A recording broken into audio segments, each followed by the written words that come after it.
O início do século XX ainda carregava as tensões de uma república jovem e instável. No sul do Brasil, entre os estados do Paraná e de Santa Catarina, existia uma região marcada por incerteza, uma terra chamada de contestado porque seus limites eram disputados. Mas, para quem vivia ali, aquela não era uma área em disputa política.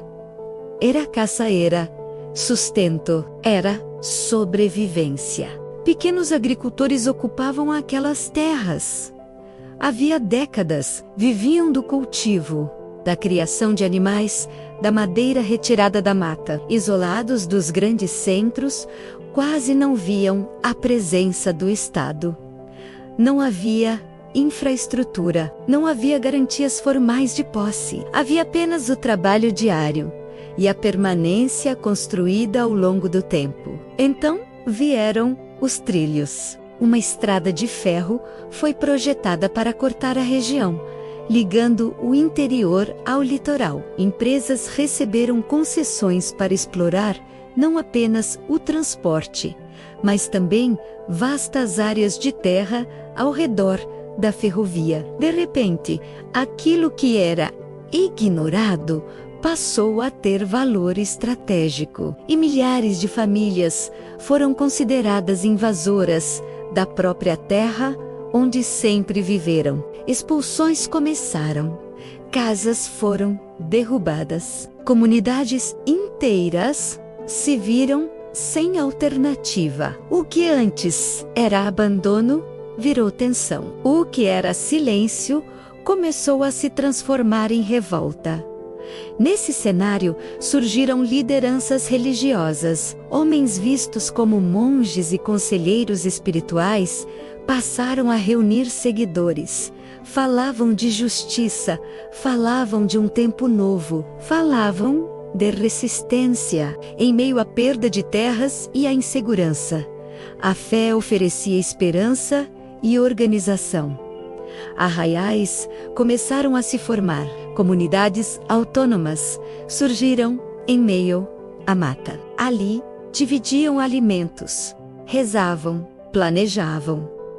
Para muitos, aquilo não era rebelião, era defesa da própria existência. Mas para o governo, aquilo se tornava uma ameaça. Em 1912, a tensão rompeu o limite. O primeiro confronto armado marcou o início da guerra. Tropas estaduais foram enviadas para conter o movimento. A resistência surpreendeu. Os sertanejos conheciam o terreno, se deslocavam com rapidez, reagiam aos ataques. O conflito escalou. O governo federal decidiu intervir. Mais soldados foram enviados. Armamentos mais pesados chegaram à região. O que poderia ter sido resolvido como uma crise social passou a ser tratado como guerra aberta. A cada ofensiva, novos arraiais surgiam. A cada destruição, grupos se reorganizavam. A fé alimentava a resistência. A repressão se tornava mais intensa. Metralhadoras e canhões passaram a ser usados contra comunidades formadas por agricultores e famílias inteiras. Casas foram incendiadas. Vilarejos foram cercados. O conflito deixou de ser localizado e transformou-se em uma das maiores guerras internas da Primeira República. Durante 4 anos, entre 1912 e 1916, a região do Contestado viveu sob confrontos constantes. Relatos da época indicam milhares de mortos. Muitos nunca foram oficialmente contabilizados. A floresta escondia batalhas, corpos e histórias que não chegaram aos registros formais. Quando o conflito finalmente chegou ao fim, o território foi reorganizado. As fronteiras entre Paraná e Santa Catarina foram definidas. A estrada de ferro permaneceu como símbolo do progresso prometido. Mas as comunidades que ali viviam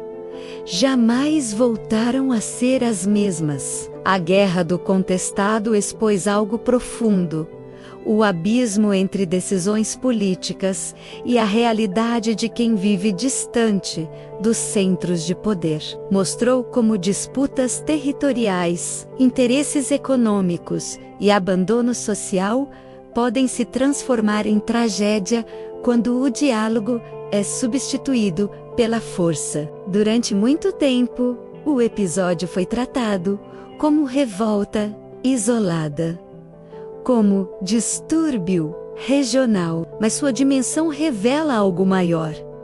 Foi uma guerra entre brasileiros, uma guerra que marcou o Sul com cicatrizes silenciosas. E o Contestado não foi o primeiro grande conflito da região. Décadas antes, ainda no período imperial, o Rio Grande do Sul protagonizaria uma das mais longas guerras civis da história do Brasil. No próximo episódio, voltaremos ao século XIX para entender como começou a Revolução Farroupilha. Porque para compreender o Sul, é preciso voltar às origens de suas maiores revoltas.